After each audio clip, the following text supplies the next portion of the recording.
Et je voudrais exprimer vraiment ma joie d'être au milieu de vous ce soir, d'avoir été invité par votre pasteur. Vraiment, c'est pour moi un privilège parce que ça fait déjà aussi un petit moment qu'il me connaît. Et il a pris vraiment du courage pour m'inviter. Hein. Mais ce soir, soyez rassurés, je ne suis pas venu seul. Il y a une église qui prie pour vous et je vous transmets vraiment les salutations de l'église de Nîmes, d'où je viens. Il prie pour que ces moments soient bénis. Il prie pour que le Seigneur touche encore nos cœurs parce que c'est la chose qui nous importe et je crois que pour vous, c'est la même chose. Alors ce soir, je voudrais vraiment que vous soyez bénis dans le nom du Seigneur. Je voudrais... Pour commencer ces moments, vous illustrez peut-être ce message. Qu'est-ce que vous voyez derrière moi? Allez, ça fait bizarre hein, de participer un petit peu. Hein. Alors, vous voyez quoi? Ah, vous voyez un drap noir. Et moi, sur ce drap noir, je vois des petits points. C'est des petites poussières qui se sont collées, hein, mais c'est pas grave. Mais en fait, de ma place, je voyais aussi un petit faisceau lumineux. Je voyais toutes ces choses-là. Et la réalité, c'est que ce drap noir et toutes ces choses, je ne pouvais les voir que s'il y avait cette lumière. Si j'étais plongé dans le noir, je ne verrais rien. Je voudrais aussi peut-être continuer avec cette image qui est là et vous poser la même question. Qu'est-ce que vous voyez sur cette image?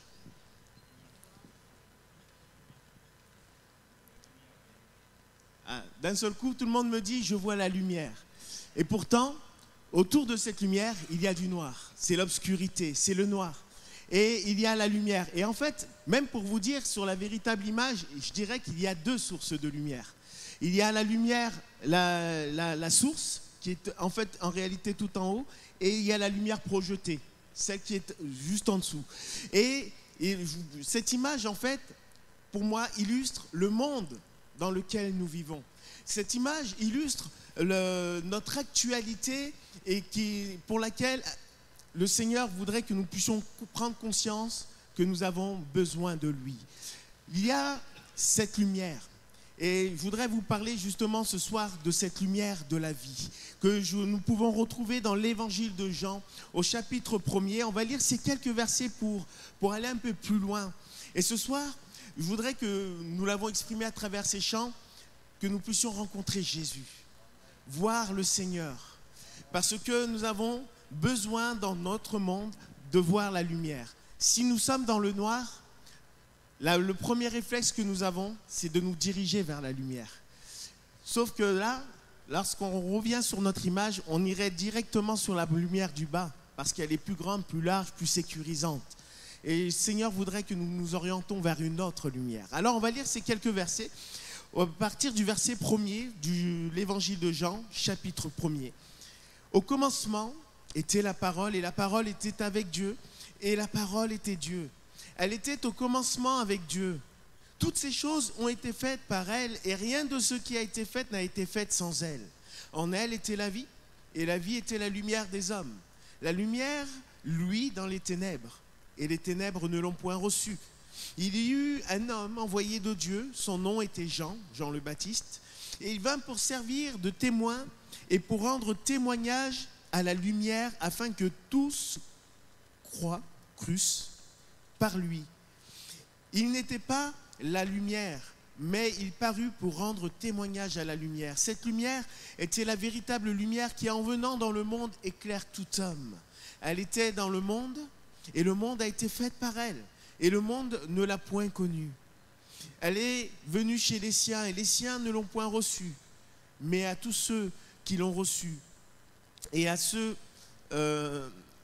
qui l'ont reçue et à ceux qui croient en son nom, elle a donné le pouvoir de devenir enfants de Dieu, lesquels sont nés non du sang, ni de la volonté de la chair, ni de la volonté de l'homme, mais de Dieu.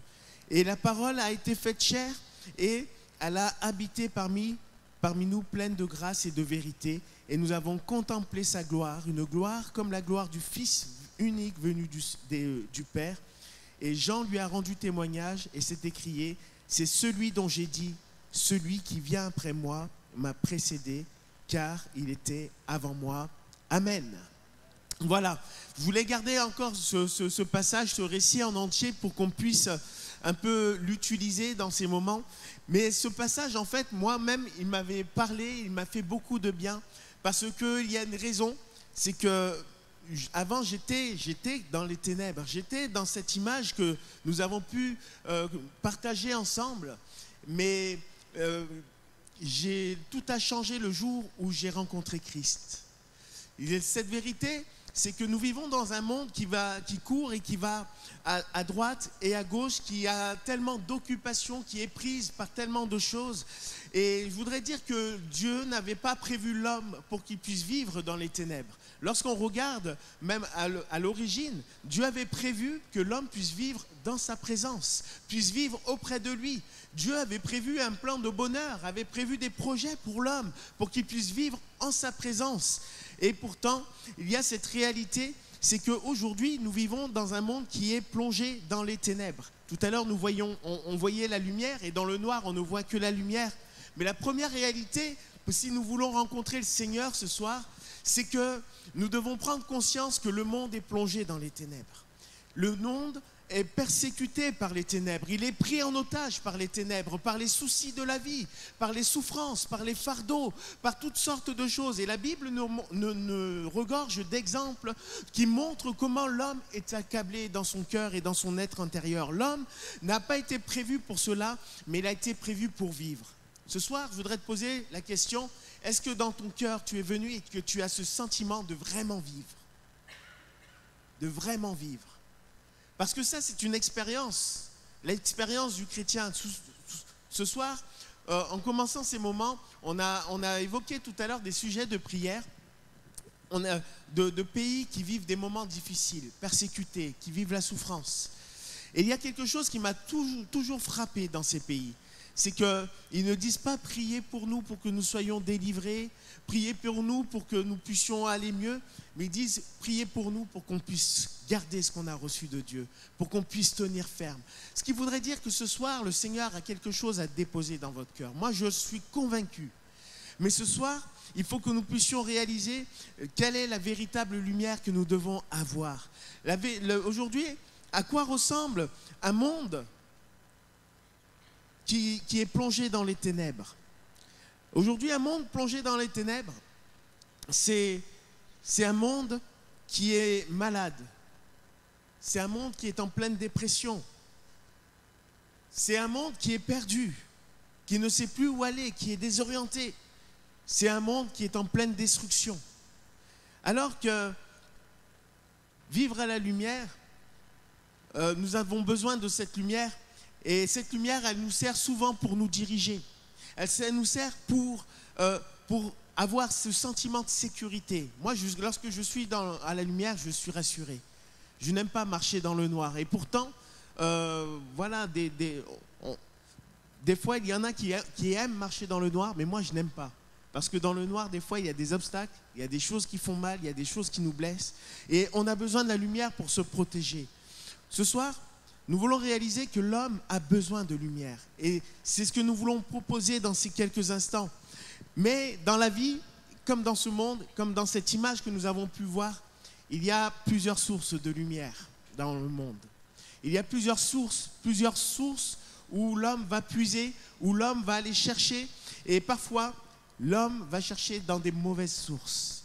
Il existe une source qui est véritable, nous l'avons partagée tout à l'heure. Cette source, c'est la lumière de Dieu. Cette source, c'est la lumière qui éclaire tout homme et qui est venue dans le monde. Est-ce que vous savez que Christ est venu pour nous éclairer?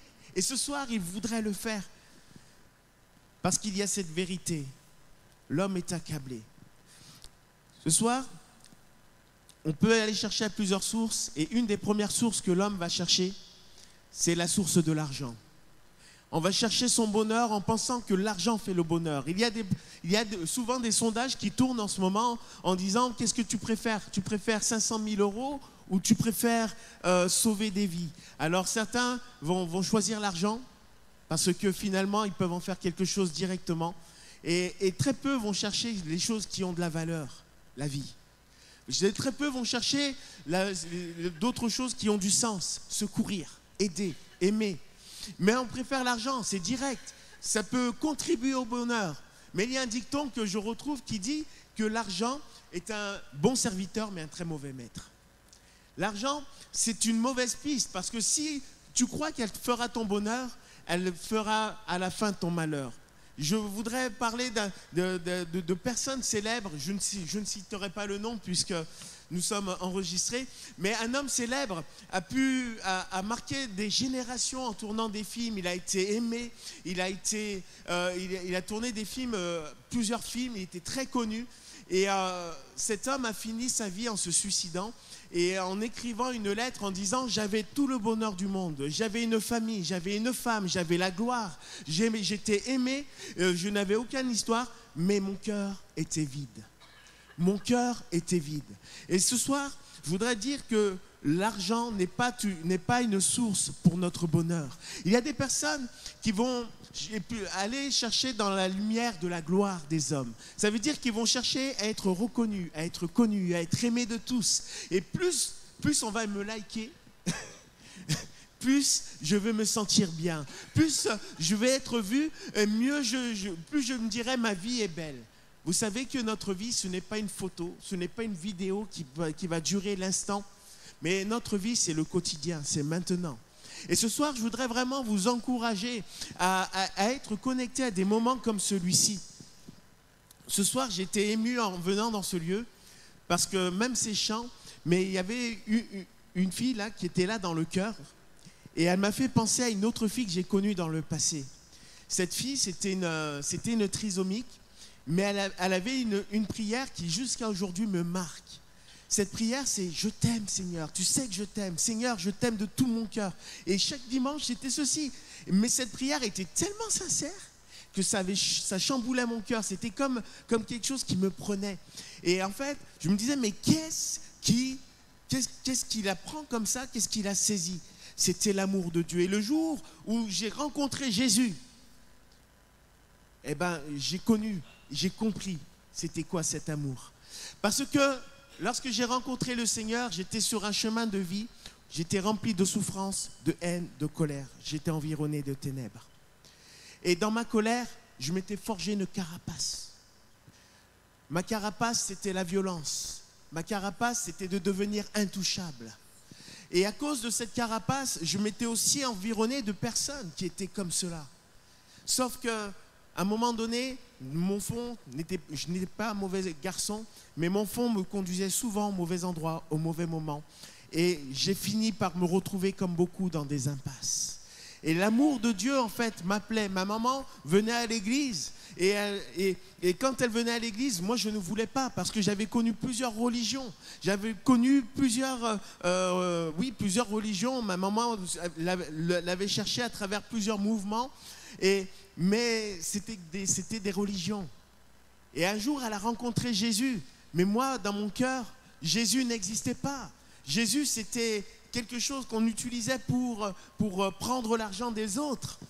Et il a fallu que le Seigneur vienne me rencontrer moi-même, personnellement. Et le jour où sa lumière est entrée dans mon cœur, vous comprenez que la lumière de Dieu n'est pas une religion, mais c'est une présence qui vient. Tout a changé. J'ai besoin de cette lumière. Les motifs de cette recherche peuvent être différents pour les uns et pour les autres, et nous l'avons évoqué. La première, ça peut être peut-être pour rechercher un bonheur. Tu cherches le bonheur, tu cherches peut-être la réussite dans ta vie. Je voudrais te dire que le Seigneur ne te dit pas que tu auras certainement la réussite dans ta vie, mais il te promet de réussir ta vie. Et pour cela, il veut te guider.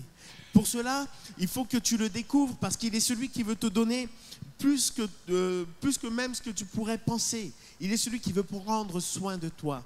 Le bonheur, c'est par trouver ce que tu n'as jamais reçu. À commencer peut-être par un père. Peut-être par quelqu'un qui sait te montrer le bon chemin. Et la parole de Dieu, nous l'avons lu tout à l'heure, elle est venue pour nous éclairer. Ce soir, il y a une invitation pour quelqu'un à regarder à l'Évangile, à regarder à sa parole. On va aller plus loin.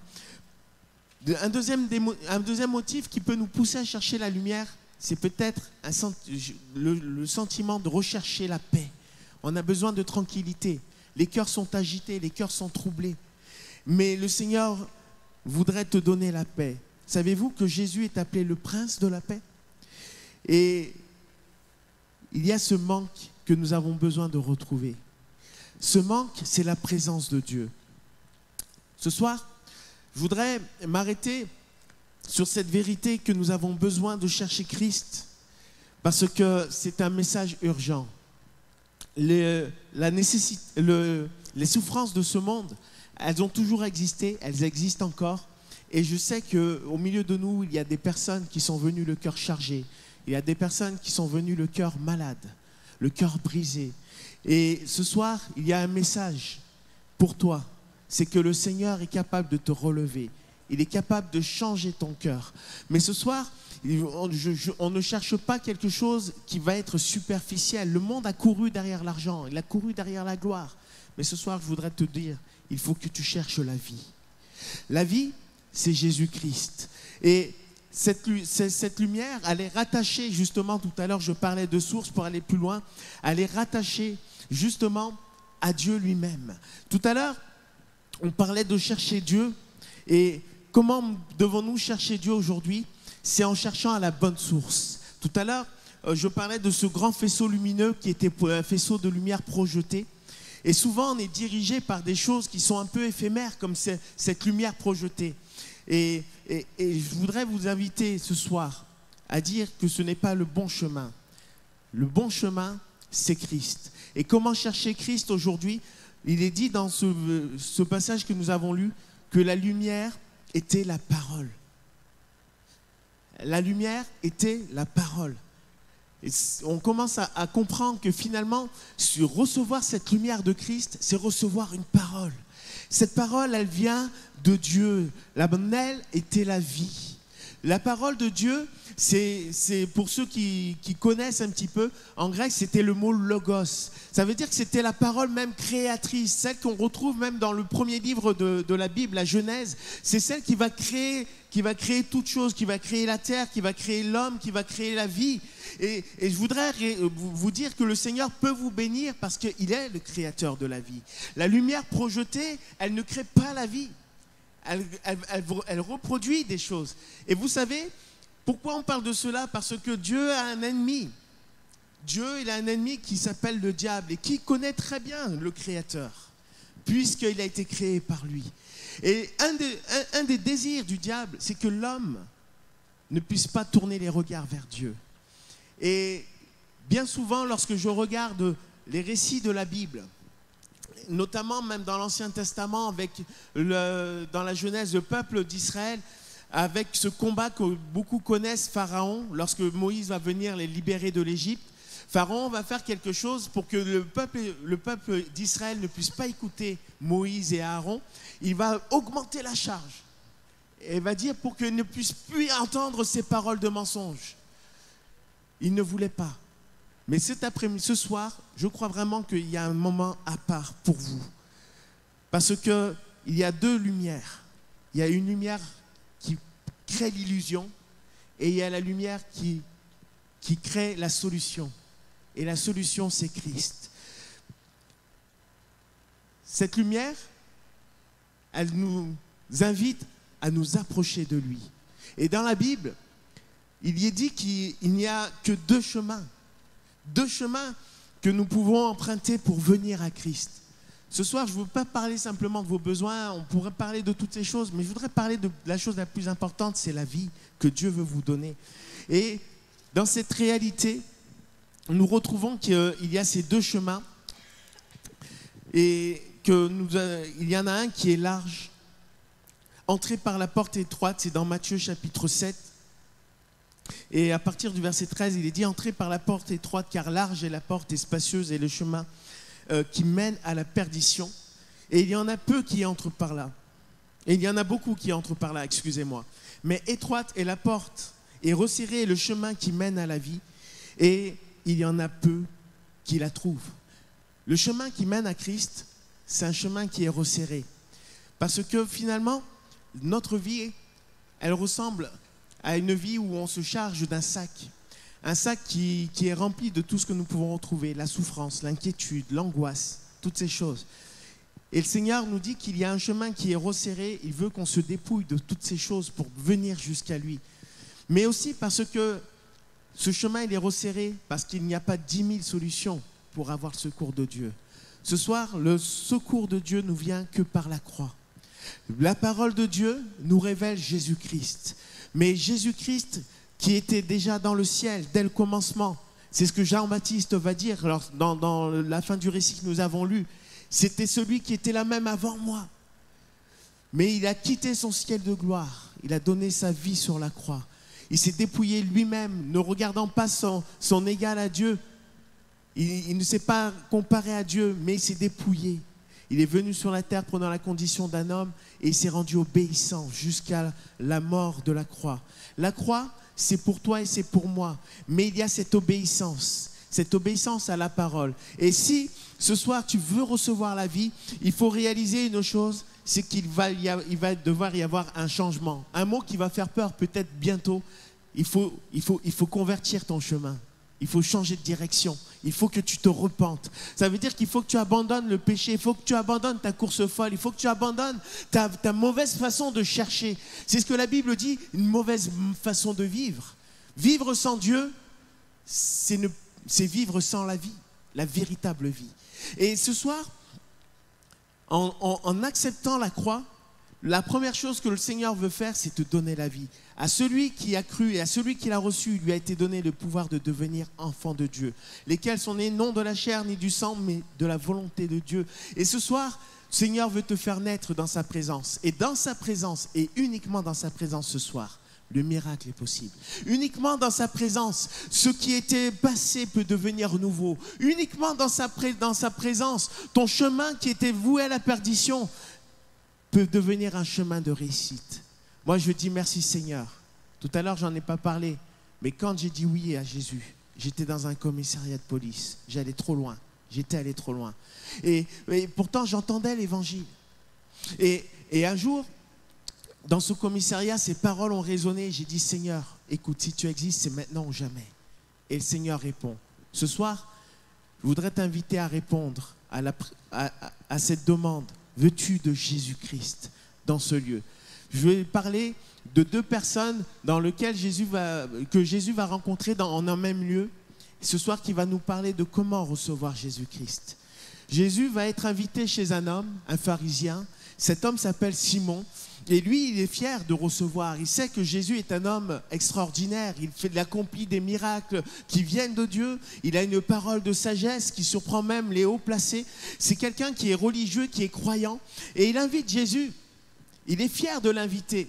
Et à un moment donné, pour lui, je pense que c'était comme une réussite. Le Seigneur, l'envoyé de Dieu, est dans ma maison. Et il va rentrer une femme qui va, elle, répandre un parfum sur les pieds de Jésus. Elle va pleurer, elle va s'humilier, elle va répandre sur son cœur. Et cet homme qui se croyait bien va dire, mais s'il savait que cette femme est une femme pécheresse, s'il savait que ce n'était pas une bonne fréquentation, tout comme je l'étais, tout comme peut-être quelqu'un ne se sent pas digne. Et le Seigneur va dire, écoute Simon, il va utiliser une parabole avec des créanciers et il va lui dire, et la conclusion, je vous épargne tout ça, c'est que celui à qui on a beaucoup pardonné, aime beaucoup. Mais celui à qui on a peu pardonné, aime peu. Celui qui va donner toute sa vie à Jésus va ressentir un amour qui va inonder son cœur et sa vie. C'est ce que va vivre cette femme, au point même de verser au pied de Jésus du nard pur, un parfum, quelque chose de grand prix, parce qu'elle avait tout donné. Elle va pleurer au pied de Jésus, elle va se repentir, elle va s'humilier. Ce soir, je voudrais vous dire, mettez votre orgueil de côté, mettez votre apparence de côté, venez au pied du Seigneur, parce qu'il y a un chemin de vie.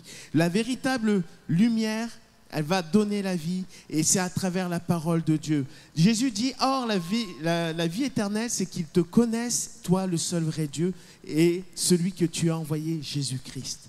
Je voudrais vous faire, pour terminer, une image. J'ai ramené une lampe, justement, qui parle de lumière. Alors j'espère qu'elle sera assez puissante. Mais il y a vraiment quelque chose d'intéressant. Autrement, est-ce que quelques minutes, on peut juste éteindre peut-être quelques lumières ? Et peut-être imager ce que nous pouvons vivre à l'heure actuelle. Voilà. Est-ce que vous la voyez, la lumière? Je pense que ça sera suffisant. Voilà. Parfois, cette lumière, elle est là, et quand on est dans le noir, plongé dans le noir, on va se diriger à travers cette seule source de lumière. Vous la voyez. Et dans ma vie, j'ai eu le privilège d'être pompier pendant quelques temps, et j'ai eu cette lampe qui m'a montré une belle découverte. Parfois, certains ne se contentent que de suivre cette lumière, l'argent, la gloire, les hommes. Mais la lumière de Christ, c'est celle-ci. Elle est plus resserrée, elle devient plus puissante. Et souvent, quand on regarde la grosse lumière, on va la suivre, mais au bout, il y a quoi? Un mur. Quand on va suivre la lumière de Christ, on va trouver au milieu une porte. J'ai été frappé par cette image. Mais la lumière de Christ, c'est exactement ça. C'est qu'elle est peut-être plus petite, mais elle est plus puissante. Parce qu'au cœur de cette lumière, il y a une porte de sortie. Il y a la délivrance, il y a la guérison, il y a la restauration de ton âme. Il y a le salut pour ton âme et il y a l'éternité. La lumière de Dieu, elle t'ouvre un chemin qui ne s'arrête plus. La lumière du monde, elle va te diriger, mais dans des endroits où il n'y a rien derrière. Ce soir, je veux que nous puissions réaliser qu'il y a un choix à faire. Il y a une lumière à suivre. Quelle lumière veux-tu suivre pour ta vie? Je me suis beaucoup battu par moi-même. J'ai beaucoup cherché mes propres solutions pour ma vie. Et à un moment donné, j'ai réalisé, tout comme disait ce passage, que j'avais besoin de la lumière de Christ, de la lumière de la vie. Cet après-midi, peut-être que ce soir, quelqu'un se bat aussi. Et parfois même des chrétiens qui sont là et qui connaissent les messages, mais qui se battent avec eux-mêmes, qui reprennent le contrôle. Ce soir, réalise que la lumière de la vie, c'est Christ. Et c'est entre ses mains que tu dois déposer tout ce que tu es, tout ce que tu as. Et je voudrais qu'on puisse prier ce soir. Je ne sais pas si on peut, mais réaliser qu'il y a un véritable enjeu. Parce que finalement, là, on a beaucoup parlé de la lumière. Mais pour terminer, je rappelle que le monde est plongé dans les ténèbres. Et les ténèbres, la Bible nous dit combien que les ténèbres, c'est le mal, c'est le péché. Et que le salaire du péché, c'est la mort, c'est la destruction. Finalement, on y est déjà. Et ce soir, l'invitation, c'est qui veut sortir des ténèbres? Qui veut entrer dans la lumière de la vie? Qui veut recevoir Jésus-Christ? Le salut ne vient que par Jésus-Christ qui a donné sa vie. Et la chose la plus importante et la chose qui est primordiale ce soir, c'est de confesser que Jésus-Christ est le Fils de Dieu, envoyé pour nous sauver, afin que sa présence, son action change tout. Alors on va fermer les yeux si vous le voulez bien. Et on va demander au Seigneur sa grâce. Je dis merci Seigneur pour le jour où il est rentré dans ma vie. J'ai frappé de religion en religion, je suivais ma maman. J'ai cherché à travers mes propres moyens, mais j'ai rencontré Jésus. Et ce qu'il a fait pour moi, il peut le faire pour quelqu'un ce soir. Et il y a juste un pas à faire. C'est d'accepter la parole. Dans cette parole était la lumière, et cette lumière était la lumière de tous les hommes. En elle était la vie. Ce soir, qui veut recevoir Jésus-Christ? Je voudrais qu'on puisse ensemble prier. Juste pendant qu'on ferme les yeux, si quelqu'un a compris ce qui a été partagé, a été touché par ce qui a été partagé, mais choisit de changer sa vie. Juste, vous levez la main, vous la baissez, on va prier ensemble. Parce qu'on réalise que finalement, ce n'est pas une histoire d'homme, c'est une histoire de rencontre avec Dieu. Et ce soir, le Seigneur est au milieu de nous. On l'a chanté tout à l'heure. Il est au milieu de nous pour toucher ton cœur, pour changer ton avenir. Alors il suffit juste de faire un pas de foi, un pas et de dire « Seigneur, je veux de toi dans ma vie ». Et si peut-être quelqu'un ce soir était aussi de nouveau dans les ténèbres, parce qu'il a repris les choses en main. Dire, Seigneur, je veux retrouver la lumière. Voilà, levez simplement vos mains, on va prier dans le nom de Jésus. Est-ce qu'il y a des personnes dans ce lieu qui aspirent à la présence de Dieu dans leur vie? Amen. Oui, Seigneur. On va demander la grâce du Seigneur sur vos vies. Oui, voilà, que le Seigneur soit béni. Et on va demander sa grâce. Seigneur Jésus, nous te louons parce que tu es venu jusqu'à nous, Seigneur. Et tu as donné ta vie. Tu as donné ta vie parce que tu nous as aimés. Et parce que, Seigneur, tu as voulu que nous soyons sauvés et que nous ne puissions pas être perdus. Parce que l'homme a été séparé de toi. L'homme a été séparé de toi et plongé dans ce monde de ténèbres. Mais encore aujourd'hui, nous voulons réaliser que ta lumière brille. Nous voulons réaliser que ta lumière, elle est venue jusqu'à nous. Et que encore aujourd'hui, elle parle et elle agit pour secourir celui qui croit en toi.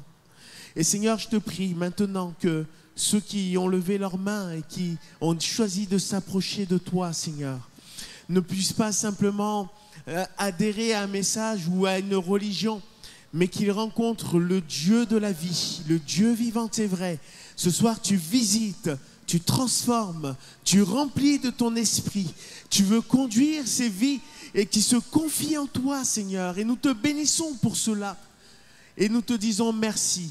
Merci parce que, Seigneur, encore ce soir, nous réalisons aussi que venir vers toi, c'est une grâce. C'est une grâce que tu nous offres. Et c'est à travers la croix qui a été dressée, Seigneur, ce soir, que nous voulons nous approcher de toi. Tu viens secourir et bénir, Seigneur, maintenant, celui qui crie à toi dans le nom de Jésus. Et nous te remercions pour ta parole, Seigneur. Amen.